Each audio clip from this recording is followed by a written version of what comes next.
শেষ 10 দিন রাত জাগা, এতেকাফ করা, লাইলাতুল কদরকে অনুসন্ধান করা। লাইলাতুল কদরি খায়রুম মিন আলফি শাহর। নূহ আলাইহিস সালাতু ওয়াস সালামের কওম 900 বছর হায়াত পাওয়ার পরেও নেকিতে উম্মতে মুহাম্মাদিকে পাল্লা দিতে পারবেন, অথচ উম্মতে মুহাম্মাদের বয়স 60 বছর। তাহলে নূহ আলাইহিস সালামের একটা কওম কেউ যদি 900 বছর আল্লাহর ইবাদত করে, হিসেবে তো কি বেশি আগে জান্নাতে যাওয়ার কথা এবং বেশি উঁচুতে স্থান দেওয়ার কথা। কিন্তু বেশি আগে জান্নাতে যাবে, বেশি উঁচুতে স্থান পাবে মাত্র 60 বছরের জীবন পাবে উম্মতে মুহাম্মাদ। এটা কোরআনের বরকত, লাইলাতুল কদরের বরকত। লাইলাতুল কদরের এক রাতি খায়রুম মিন আলফি শাহর, 1000 মাসের চেয়ে উত্তম। তাহলে কেউ যদি প্রতি বছর একটা করে লাইলাতুল কদর পায়, তাহলে ওর জীবনে ইবাদতের পরিমাণ কত বছরের সমান হতে পারে? তাহলে লাইলাতুল কদর এবং কোরআনকে মূল্যায়ন করে উম্মতে মুহাম্মাদি অতীতের উম্মতের চেয়ে ইবাদতে এবং নেকির প্রতিযোগিতায় এগিয়ে যাবে। এই জন্য লাইলাতুল কদরকে আমাদের অনুসন্ধান করতে হবে। রমজান মাসে লাইলাতুল কদর আছে নিশ্চিত, রমজান মাসের মধ্যে লাইলাতুল কদর আছে এটা নিশ্চিত। ইন্না আনজালনাহু ফি লাইলাতুল কদর শাহরু রমাজান আল্লাযী উনজিলা ফীহিল কুরআন, দুইটা আয়াত। আমি এটাকে অবতীর্ণ করেছি লাইলাতুল কদরে, আর শাহরু রমাজান আল্লাযী উনজিলা ফীহিল কুরআন, রমজান মাসে কোরআন অবতীর্ণ করেছি। তাহলে আমি যদি কোরআন লাইলাতুল কদরে অবতীর্ণ করে থাকি, রমজানে অবতীর্ণ করে থাকি, তাহলে লাইলাতুল কদর রমজানের মধ্যে আছে, আর বাইরে যাওয়ার সুযোগ নাই। এখন রমজানের মধ্যে মানুষ তার চেষ্টা অনুযায়ী লাইলাতুল কদরকে খুঁজবে। যারা রমজানের প্রতি রাত জাগবে তাদের তো শতভাগ নিশ্চয়তা। যারা তার চেয়ে কম জাগতে চায় তারা শেষ 10 দিনের প্রত্যেক রাত, যারা তার চেয়ে কম জাগতে চায় তারা শেষ 10 দিনের বিজোড় রাত, এর নিচে নামার সুযোগ। শুধু 27, শুধু 21 এরকম কোনো স্পষ্ট দলিল কোরআন এবং হাদিসে নাই। শেষ 10 দিনের বিজোড়ের কথা রাসূল সাল্লাল্লাহু আলাইহি ওয়াসাল্লাম বলেছেন। আর যারা ইতিকাফে থাকবে তাদের জন্য জরুরি হচ্ছে রমজান মাসে ইতিকাফ অবস্থায় অন্য স্বাভাবিক গল্প তো বহু পরের কথা। অন্য আলেম ওলামার বক্তব্য শোনা, অন্য আলেম ওলামার বই পড়াও ঠিক না। ইতিকাফ অবস্থায় আপনার কাজ জিকির, সালাত, কোরআন, দোয়া, ব্যাস। এইভাবে ইতিকাফকে মূল্যায়ন করতে হবে। ইতিকাফে বসে আপনি সারাদিন ফোন চালাচ্ছেন, এটা ইতিকাফ হলো না।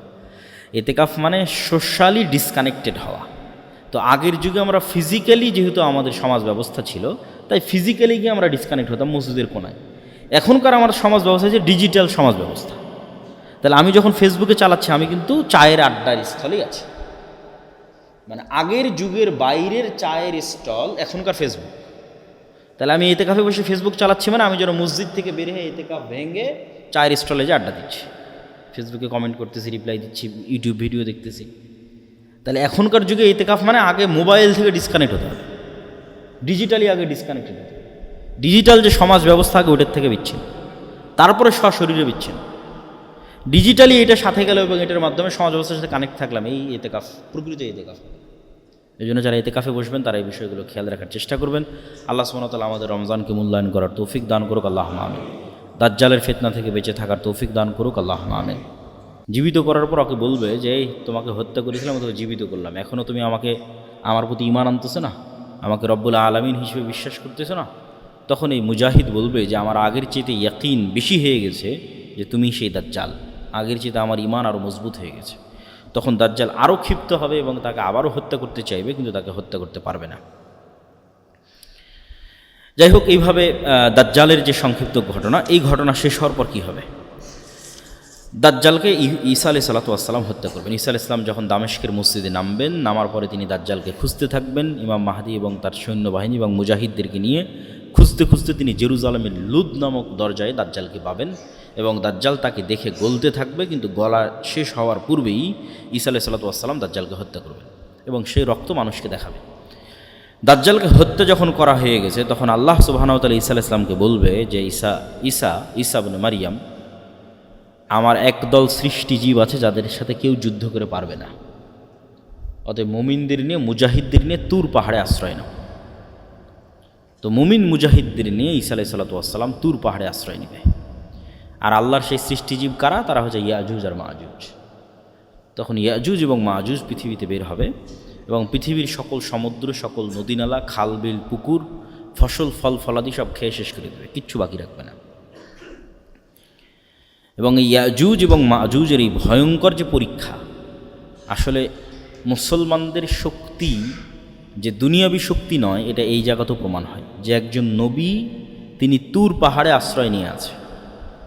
তাকে আল্লাহ বলছে না যে তুমি যাও ইয়াজুজ মাজুজের সাথে যুদ্ধ করো, কারণ আল্লাহ আগেই বলে দিয়েছে যে আমার একদল বান্দা আছে, ইবাদান লি, আমার বান্দা, লা ইয়াদান লি আহাদিন বিকিতালিহিম, কারো ক্ষমতা নাই যে ওদের সাথে যুদ্ধ করবে। তাহলে ঈসা আলাইহিস সালামের বাঁচার রাস্তা কি? আল্লাহর কাছে কান্নাকাটি করা। একজন নবী আল্লাহর কাছে এবার কান্নাকাটি করবে, ইমাম মাহদী সহ এবং সকল মুজাহিদ সেনাবাহিনী সহ, যে আল্লাহ ইয়াজুজ মাজুজের এই বিপদ থেকে আমাদের রক্ষা করে। খাবার নাই, পানি নাই, কয়দিন এভাবে চলে। তাহলে আল্লাহর কাছে ফিরে যাওয়া ছাড়া এবং আল্লাহর আশ্রয় ছাড়া মুমিন এবং মুসলমানদের বাঁচার কোনো রাস্তা নেই। এটা নবী ঈসা জীবিত থাকা অবস্থায়, দাজ্জালের মতো এত ফিতনা অতিক্রম করার পরে, দাজ্জালকে নিজে হাতে হত্যা করার পরে এবার ঈসা আলাইহিস সালামকে আল্লাহর কাছে কাঁদতে হচ্ছে তুর পাহাড়ে। তো যখন ঈসা আলাইহিস সালাম এবং ইমাম মাহদী এবং মুজাহিদরা আল্লাহর কাছে তুর পাহাড়ে কাঁদবে, তখন আল্লাহ সুবহানাহু ওয়া তাআলা তাদের দোয়া কবুল করে এক প্রকার বিষাক্ত পোকা, অসুস্থতা এই সমস্ত ইয়াজুজ এবং মাজুজের ঘাড়ে দিয়ে দিবেন, যেটার কারণে তারা সব মারা যাবে এবং সেটার দুর্গন্ধে টেকা যাবে না। তখন আবার ঈসা আলাইহিস সালাম এবং মুজাহিদরা আল্লাহর কাছে আবার কান্নাকাটি করে দোয়া করবে। তখন আল্লাহ সুবহানাহু ওয়া তাআলা একদল উট পাখির মতো একদল পাখিকে আল্লাহ সুবহানাহু ওয়া তাআলা পাঠাবেন, যারা উটের কুজের মতো একদল পাখিকে, যারা এই সমস্ত লাশকে উঠিয়ে নিয়ে গিয়ে, হাজার হাজার লক্ষ লক্ষ কোটি কোটি লাশকে উঠিয়ে নিয়ে গিয়ে কোথাও ফেলে দিবে। এবং আল্লাহ সুবহানাহু ওয়া তাআলা আসমানকে বলবেন বৃষ্টি বর্ষণ করো, এবং আসমান বৃষ্টি বর্ষণ করে পুরো পৃথিবীকে পবিত্র করে দেবে, সাফ করে দেবে। তারপর আল্লাহ সুবহানাহু ওয়া তাআলা আসমান এবং জমিনকে আদেশ দিবেন যে তোমাদের মধ্যে যা রিজিক আছে, যা রহমত আছে, যা বরকত আছে, সব উন্মুক্ত করে দাও। তখনই একটা ডালিম একটা গ্রাম খাবে, তখনই একটা গরুর দুধ একটা বংশ খাবে, কেননা পৃথিবীর বরকতের যেটা সর্বোচ্চ স্তর, সেটাতে পৃথিবীকে পৌঁছে দেওয়া হবে। আর পৃথিবীতে যুদ্ধ বিগ্রহ বন্ধ হয়ে যাবে, এবং এতদিন যুদ্ধ বিগ্রহের যা অস্ত্র ছিল সেগুলোই জ্বালিয়ে পুড়িয়ে শেষ করতে 7 বছর পার হয়ে যাবে, এবং পৃথিবীতে ঈসা আলাইহিস সালাতু ওয়াস সালামের 7 বছরের সর্বশ্রেষ্ঠ ন্যায়পরায়ণের শাসনকাল প্রতিষ্ঠা হবে, ন্যায় এবং ইনসাফের শাসন 7 বছর। এই 7 বছর পার হওয়ার পর এক মৃদু বাতাসে, যে বাতাস মুমিনদের বগলে অনুভূত হবে, সেই মৃদু বাতাসে পৃথিবীর সকল মুমিন মৃত্যুবরণ করবে। তারপরে পৃথিবীতে শুধু ফাসেক, ফাজের এবং পাপিষ্ঠরা থাকবে। এবং যেই হাদিসগুলো আপনারা শুনে থাকেন যে এক সময় মানুষ পশু পাখির ন্যায় মিলিত হবে, লজ্জা বুঝবে না, এটা হবে সেই সমস্ত মানুষেরা। হজ এবং ওমরা বন্ধ হয়ে যাবে, এটা হচ্ছে সেই সমস্ত মানুষেরা। কাবা ঘর ধ্বংস করা হবে, এটা হচ্ছে সেই সমস্ত মানুষেরা। এগুলো ঈসা আলাইহিস সালাম এবং ইমাম মাহদী, দাজ্জাল, এগুলোর পরের কথা এবার আসতেছে। তখন পৃথিবীতে আর কোনো মুমিন বেঁচে থাকবে না, কেউ কোরআন পড়ার লোক থাকবে না, আল্লাহর নাম নেওয়ার লোক থাকবে না। সেগুলো এখন নয়, এগুলো হবে দাজ্জালের পরে, ঈসা আলাইহিস সালামের পরে, যখন আর কোনো মানুষ না আল্লাহকে চিনবে, না কোরআনকে চিনবে, না কাবাকে চিনবে, না মানুষের কোনো লজ্জা এবং হায়া থাকবে। কুকুর যেভাবে খোলা মাঠে মিলিত হচ্ছে, মানুষ সেভাবে মিলিত হবে।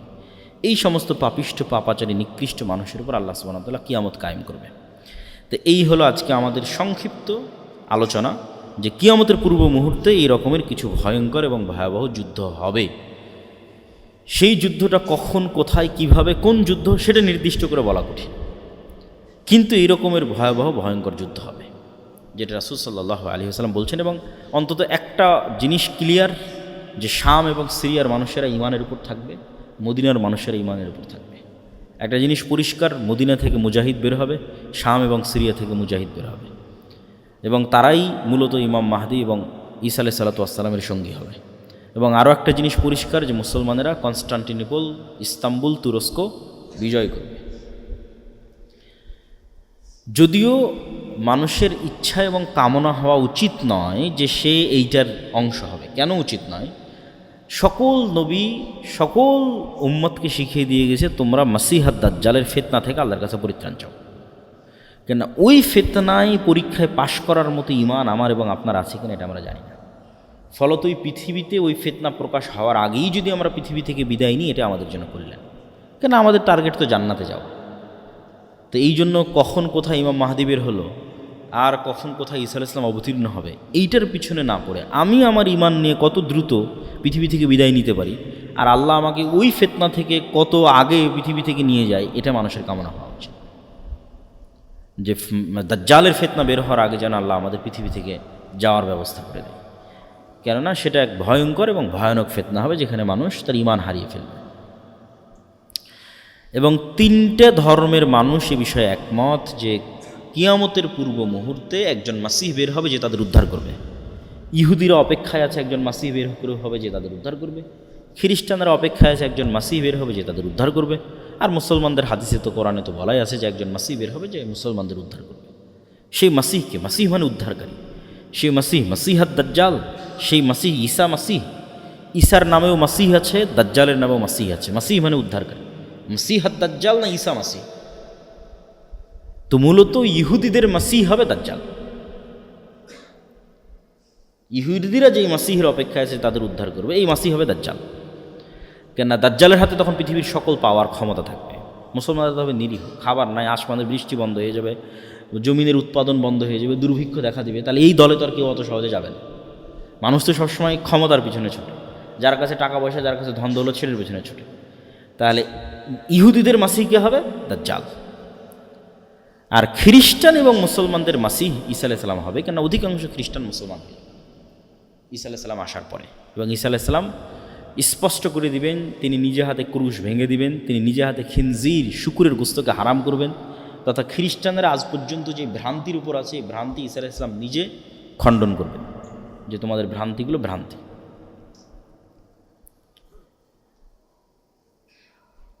আর রমজান মাসকে সামনে রেখে আমাদের যে করণীয় কাজ, সেই করণীয় কাজের মধ্যে সবচেয়ে জরুরি কাজ, এক নম্বর জরুরি কাজ, যেটা রমজানে কোনো মতেই মিস দেওয়া উচিত নয়, সেটা হচ্ছে 5 ওয়াক্ত সালাত। স্বাভাবিকভাবেই দেওয়া উচিত নয়, কিন্তু আমি সিয়ামও পালন করছি আবার সালাত আদায় করি না, এই সিয়ামের কোনো গুরুত্ব নেই, এই সিয়ামের কোনো দাম নাই। দাজ্জাল যখন আসবে তখনও সাহাবীর রাসূল সাল্লাল্লাহু আলাইহি ওয়াসাল্লামকে জিজ্ঞেস করল, আল্লাহ নবী সালাত কেমনে হবে? একদিন যদি 1 বছর হয়, সালাত কেমনে হবে? তাহলে দেখেন সাহাবীদের মাথায় সালাত কিভাবে ঢুকে আছে, যে দাজ্জালের ফিতনার ভয়ে ভীত হয়ে অন্য কোনো প্রশ্ন নয়, তাদের মাথায় প্রথম ক্যাচ করেছে সালাত। ঈসা আলাইহিস সালাতু ওয়াস সালাম যখন তার মায়ের কোলে, ফাআশারাত ইলাই ক্বালু কাইফা নুকাল্লিমু মান কানা ফিল মাহদি সাবিয়্যা ক্বালা ইন্নী আব্দুল্লাহ আতানিয়াল কিতাবা ওয়া জাআলানি নাবিয়্যা। ঈসা আলাইহিস সালাম বললেন মায়ের কোল থেকে যে আমি আব্দুল্লাহ, আল্লাহর বান্দা, আল্লাহ আমাকে নবী করেছে। ওয়া জাআলানি মুবারাকান আইনামা কুনতু, আর আমি যেখানেই থাকি না কেন আমি বরকতময়। ওয়া আওসানি বিসসালাতি ওয়াজ যাকাতি মা দুমতু হাইয়া, আর আমার আল্লাহ আমাকে আদেশ দিয়েছে যেন আমি মরা পর্যন্ত সালাত আর যাকাত দিই, সালাত আদায় করে আর যাকাত দিই। কোরআনের আয়াত। যে ঈসা আলাইহিস সালাম যখন ছোট্ট শিশু, তখন উনি মায়ের কোল থেকে বলতেছেন যে আল্লাহ তাকে আদেশ দিয়েছে যেন তুমি সালাত আদায় করো, এবং আল্লাহ তাকে আদেশ দিয়েছে যেন তুমি যাকাত দাও। সালাত কত গুরুত্বপূর্ণ হতে পারে। ইব্রাহিম আলাইহিস সালাতু ওয়াস সালাম তার কওমের জন্য, তার পরবর্তী প্রজন্মের জন্য যে কয়েকটা দোয়া করেছে, তার মধ্যে 2টা দোয়া সবচেয়ে গুরুত্বপূর্ণ। রব্বি জাআল হাযাল বালাদা আমিনা ওয়াজনুবনি ওয়া বানিয়া আন না'বুদাল আসনাম। আল্লাহ এই যে শহর, মক্কা শহর, এটাকে নিরাপদ করে দেন কিয়ামত পর্যন্ত। আর আমার পরবর্তী প্রজন্ম যেন ভুলেও মূর্তি পূজক না হয়। তাহলে মূর্তি পূজা কতটা শিরক, কতটা ভয়ঙ্কর খারাপ জিনিস, যে ঈসা আলাইহিস সালাম তার পরবর্তী প্রজন্ম জন্য যে গুরুত্বপূর্ণ দোয়াটা করতেছেন, সেখানে তিনি জায়গা দিচ্ছেন যেন তার পরবর্তী প্রজন্ম মূর্তি পূজক না হয়, মানে শিরক না। আর একটা কি দোয়া করছেন? রব্বি জাআলনি মুকিমাস সালাহ ওয়া মিন যুররিয়াতি। আল্লাহ আমি যেন সালাত আদায়কারী হই, আর আমার পরবর্তী প্রজন্ম যেন সালাত আদায়কারী হয়, আমার পরবর্তী প্রজন্ম যেন বেনামাজি না হয়। তাহলে মুসলমানের জন্য পৃথিবী থেকে বিদায় নেওয়া এমতো অবস্থায় যে সে বেনামাজি, এমতো অবস্থায় যে সে কোরআন জানে না, কোরআন পড়ে না, বিনা সালাত বিনা কোরআনে মুসলমানের পৃথিবী থেকে বিদায় নেওয়া উচিত নয়। 2টা জরুরি জিনিস মুসলমানকে নিশ্চিত করতেই হবে তার হায়াত থাকা পর্যন্ত। 1, সে সালাত আদায়কারী হবে, 2, সে কোরআন পড়া জানবে এবং কোরআন পাঠকারী হবে। তাহলে রমজান মাসের 1 নম্বর জরুরি কাজ 5 ওয়াক্ত সালাত, 2 নম্বর জরুরি কাজ কোরআন। মুসা আলাইহিস সালাতু ওয়াস সালামের কওমকে যখন তাওরাত দেওয়া হলো, তোরাহ বলে ইহুদিরা উচ্চারণ করে, যে তোরাহ, যখন তাওরাত দেওয়া হলো, তখন এই তাওরাত যেন তারা মানে, এই জন্য তুর পাহাড়, যে তুর পাহাড়ে ঈসা আলাইহিস সালাম আশ্রয় নেবে, যে তুর পাহাড়ে এই মুসা আলাইহিস সালাম ইবাদত করেছেন 40 রাত আল্লাহর, আরবাঈনা ওয়া ইয ওয়া'আদনা মুসা 40 লাইলা, 40 রাত ইবাদত করেছে মুসা আলাইহিস সালাম তুর পাহাড়ে।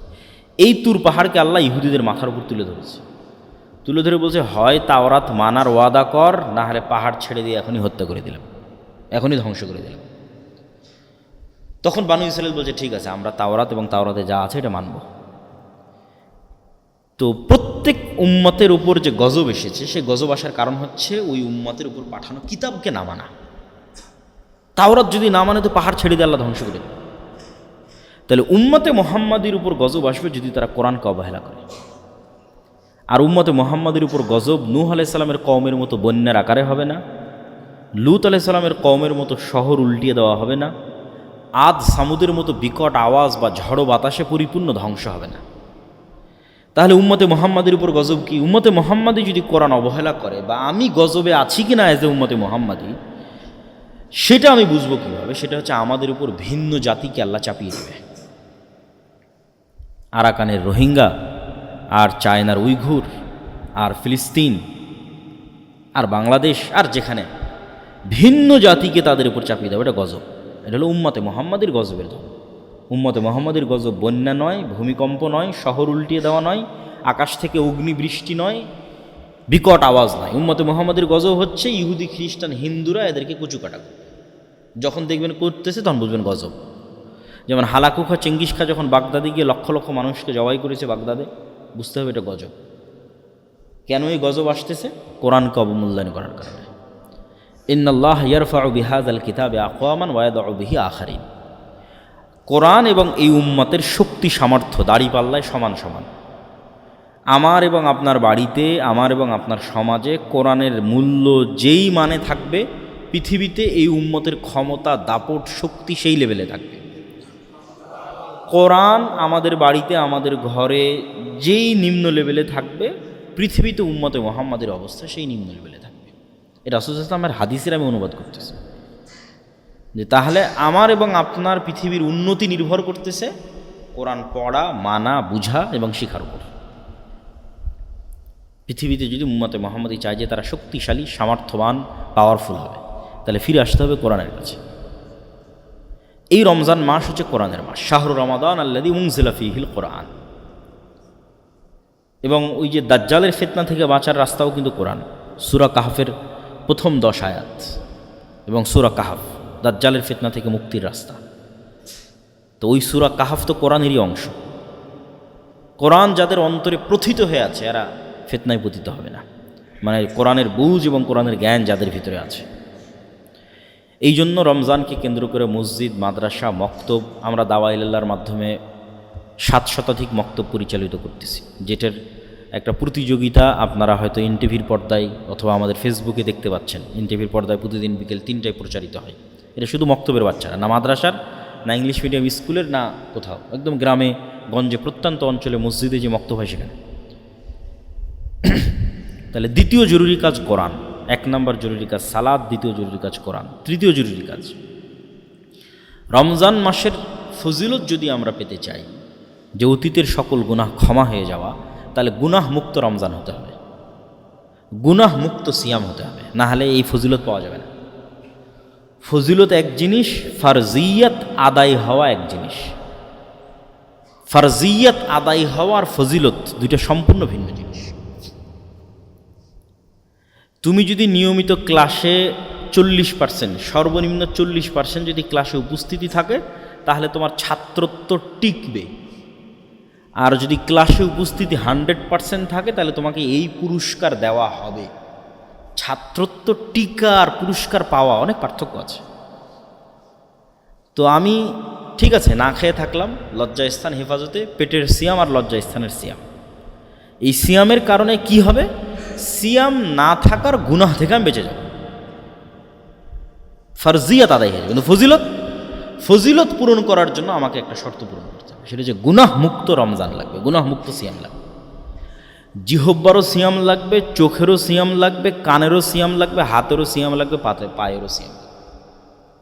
চোখ দেখবে না অশ্লীল দৃশ্য, কান শুনবে না অশ্লীল কথা, মুখ বলবে না অপ্রয়োজনীয় গীবত, পরনিন্দা, জিহ্বায় উচ্চারিত হবে আল্লাহর জিকির, উচ্চারিত হবে কোরআন, চোখ দিয়ে পড়বে আল্লাহর কোরআন, হাত দিয়ে ইবাদত করবে আল্লাহর, এবং সকল গুনাহ থেকে মুক্ত থাকবে। এবার পাবে ওই ফজিলত যে কেউ যদি রমজানে সিয়াম রাখে, কেউ যদি রমজানে তারাবির সালাত আদায় করে, কেউ যদি লাইলাতুল কদরের রাত জাগে, তাহলে তার অতীতের সব গুনাহ মাফ হয়ে যাবে। এটা স্পেশাল অফার, ফজিলত, পুরস্কার। এইটা পূরণ করতে হলে গুনাহ মুক্ত রমজান লাগবে। এই জন্য রমজানের তৃতীয় জরুরি কাজ যে রমজানে আপনাকে টার্গেট নিতে হবে যে আমি শুধু পেট আর লজ্জাস্থানের সিয়াম থাকবে না, পুরো শরীরের সিয়াম চলবে, তথা পুরো শরীরের সকল অঙ্গ প্রত্যঙ্গকে সকল গুনাহ থেকে বিরত রাখা। আল্লাহ সুবহানাহু ওয়া তাআলা আমাদের তৌফিক দান করুক, আল্লাহুম্মা আমিন। রমজান মাসের চতুর্থ জরুরি কাজ অত্যধিক পরিমাণে দান, সাদাকা এবং জাকাত বের করা। দেখেন ঈসা আলাইহিস সালামের যে আয়াতটা পড়লাম ওইটাতে ঈসা আলাইহিস সালাম বলতেছে আল্লাহ আমাকে আদেশ দিয়েছে সালাত আর জাকাতের, কোথাও আল্লাহ জাকাতকে আলাদা করেনি সালাত থেকে। তাহলে আমাদের ব্রেনে সালাতের গুরুত্ব যেই মানের, নিশ্চিত থাকেন জাকাতের গুরুত্ব ওই মানের। কেন কোরআনে কোথাও জাকাতকে, অর্থনৈতিক ইবাদতকে সালাত থেকে আলাদা করা হয়।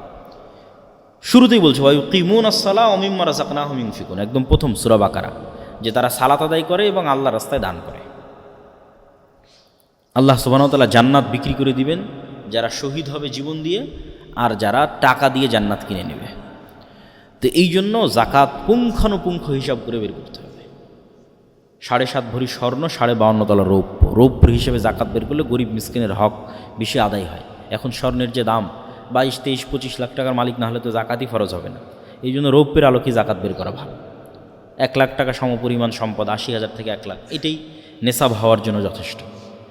আর নেশাব যখন 1 বছর অতিক্রম করবে, 1 বছর পর যখন আবার দেখবেন হ্যাঁ আপনার কাছে 1 লাখ বা সমপরিমাণ টাকা আপনার কাছে আছে, তখন আপনি এবার জাকাতের হিসাব করবেন। হিসাব করতে গিয়ে সব একত্রিত করবেন, যত স্বর্ণ আছে, যত গয়না আছে, যত ক্যাশ মানি আছে, ব্যাংক ব্যালেন্স, যত টাকা জমা রাখা আছে, মানুষের কাছে পাওনা পাবেন এরকম যত টাকা আছে সব একত্রিত করে তার 2.5%, বর্তমান বাজার দর ধরে 2.5%।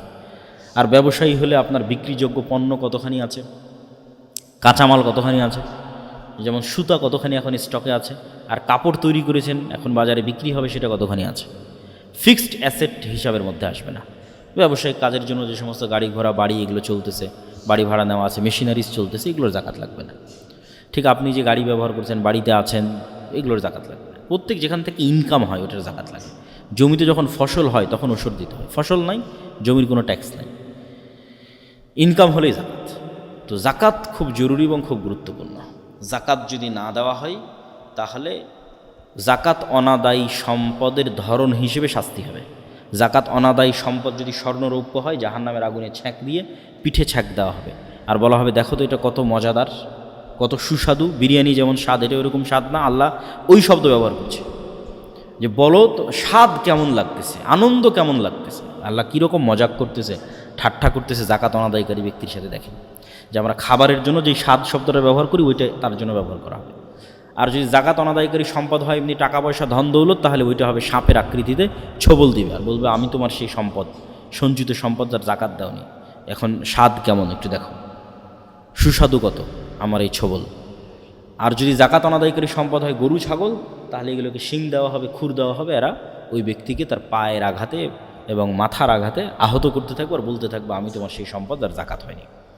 এই জন্য জাকাত দিতেই হবে। রমজান মাসে পঞ্চম জরুরি কাজ